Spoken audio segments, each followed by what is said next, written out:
Mm.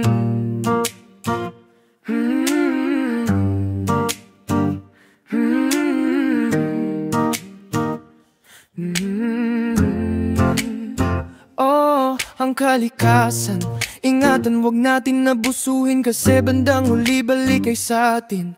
Mga kalamidad, bagyo at sakuna, mga punong panangga ay nakalbo na. Sino dapat sisihin, yung tao ba o kalikasan? Kung tayo mismo umaabuso sa kalikasan, dapat ingatan nating pangalagaan, para pag dumating ang sakuna ay may mga puno't halaman na panangga.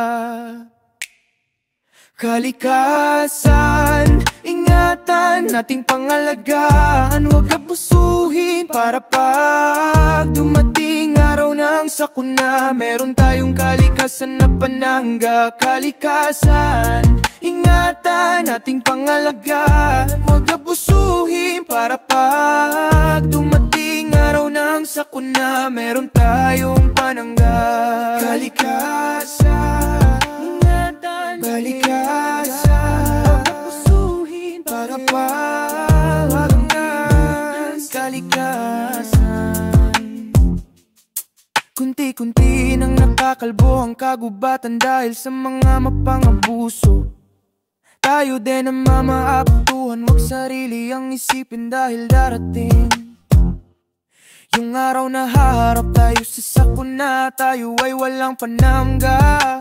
Mga punot yung putulin, pagmimina, tapusin na. Iligtas natin ang kalikasan, wag pera ang isipin, mas mahalaga ang buhay kung isipin. Bagyo ating kalaban, kakampihan natin ay kalikasan. Ngunit tayo mismo mga tao ang sumisira sa gandang yaman, kaya tigilan na paninira, kasi tayo din ang mahihirapan.